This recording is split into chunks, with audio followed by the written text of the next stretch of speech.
Hello and welcome. You're watching Times Now. I'm Padmaja Joshi. In light of the new farm laws, why is there such chaos about mandis? The issue is basically this. The new farm laws give the farmers a choice.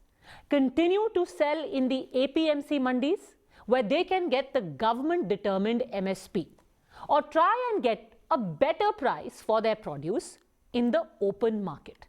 Now, let's look at the facts. Data available with us shows that after the new laws came in, remember, the ordinance for this was brought in June. Once the ordinance were in effect, farmers chose to sell their produce in the open market as opposed to the mandis. That's right. This is data from the AgroMarkNet portal. And it shows that in the period immediately after the farm ordinance was brought in, that is between June 6 to August 31.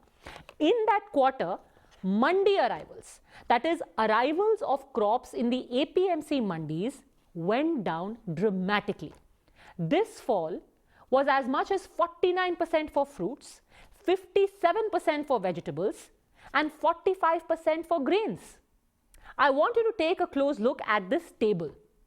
In those 3 months, under the new laws, arrival of paddy, which is right at the center of this farmers' agitation that we are seeing, the arrival of paddy in APMC mandis went down by 19.5%. That of wheat went down by 22.3%. And that of vegetables like onion went down by as much as 56.9%. What does this mean? Where are these farmers going with their onion, with their paddy, with their wheat? The thing is that when given a choice, these farmers decided to explore the open market.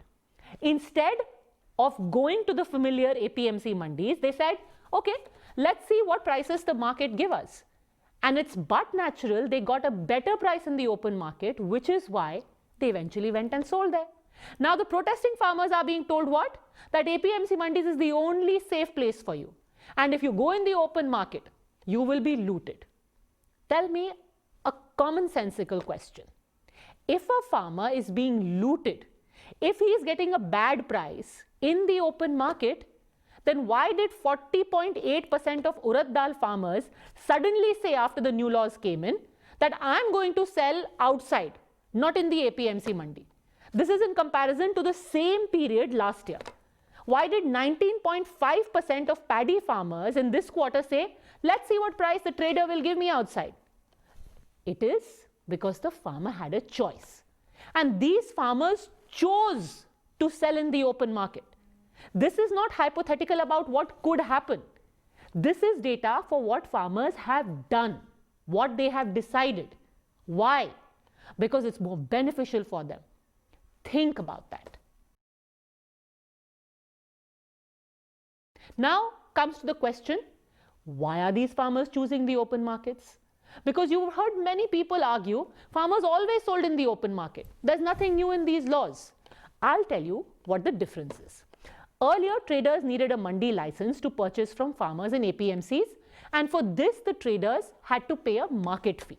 This market fee that the trader pays, you think it's going to come from his pocket? Of course not. If I am buying something for 2 rupees from the farmer and I am giving 50 paise as market fee, I will deduct that 50 paise from what I give the farmer and he will only get 1.5 rupees. That amount will get deducted from the farmer's profit. That's one component that he will immediately lose out on. Under the new system, and it is written in the law. In this new law, the Farmers Produce Trade and Commerce Promotion and Facilitation Act, the buyers are enabled. Now, who are these buyers? They could be farmer, producer companies, or big retailers.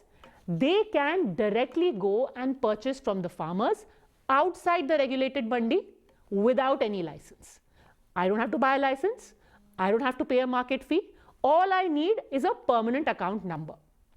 This is actually very similar to how trade happens for most goods in the economy. If it is a pen, it's a jacket, or it's even an aeroplane. Now, many people are wondering, if a trader just comes in armed with a PAN number, maybe there are chances that he is going to engage in fraud. For that also, the government actually has written in that they could, if the need arises, the central government may, if it is of the opinion that it is necessary and expedient in the public interest to do so, prescribe a system for electronic registration for a trader, modalities of trade transaction and mode of payment of scheduled farmers' produce in a trade area, which means that basically you just need to have a PAN number and you can be a trader. But the law already says, if the farmer feels that, somebody could come and cheat him, just have a PAN number, they can actually have that registration also done. It already exists in the law. Now let me tell you the second component. One place where immediately the farmer is saving money is this amount that the trader deducted because he had to pay the mandi fees. There's a second component where the farmer is going to save money. That is on the commission that he pays to the Artiya. Now, in the current situation, under the old laws, traders cannot buy directly from mandis. They cannot directly take the mandi license. They have to go via an Artiya or a middleman. This middleman takes the mandi license, and when he facilitates this trade between one side you have the farmer, trader, I'm in the middle, they take a commission. This commission roughly is about 2.5%, 3%. And where is this 2.5% going to come from? Again, it is going to be cut from the price that the farmer should be getting. जो मेरी pocket में जाना चाहिए, उससे 2.5% is going as commission. This is just pure figures, real money that the farmer is losing out on. And don't even get me started on the other losses which you can't really see, but there are losses that the farmer suffers in terms of price, thanks to the cartelization that happens in the APMC. Now, what is cartelization? I'm an Artiya. I go up to the trader and say, listen, this farmer is going to get 100 quintals of paddy. What we'll tell him is that only 70 quintals is good enough, and we will give you MSP on 70 quintals. 30 quintals we will buy at a low rate, at a market rate. Now, all the Artiyas and traders are together. They are a cartel. They are hand in glove. They've spoken to each other. So if I am the farmer and I come to you and you say, only 70 quintals I'm going to buy at MSP. I go to the next trader and the next trader and the next trader, but they are all in it together. So I have no option. The farmer is disempowered. The cartel has ganged up against him, and these are losses that nobody can even document and tell you. In an open market, if I am a farmer, I will directly negotiate with the trader. And since now the trader's definition has been opened up, anyone with a PAN card can come in, how many people will you cartelize? If you've got 100 traders who have ganged up, I will go to the 101st trader and say, okay, you tell me, how much money will you give me? I'll go to the next buyer or the next buyer. Simple. The chances of me getting a fair price are much higher. This is money in the farmer's pocket. And finally, this may sound repetitive, but let's keep reminding ourselves that these farm bills only give farmers an option. APMCs are going nowhere. They existed earlier, they exist now, they will exist in the future. The farmer will make an informed choice, APMC or open market.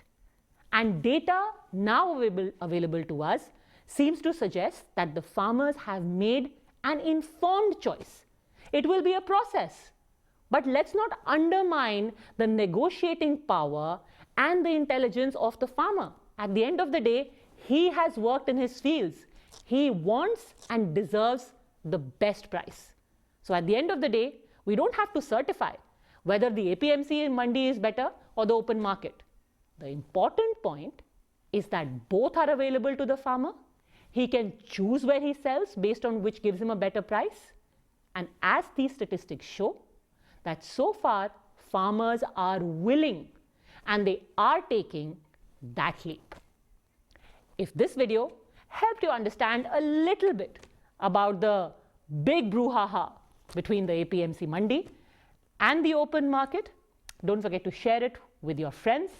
Don't forget to also go to our Facebook page, like us on YouTube, and keep watching Times Now I, where I explain.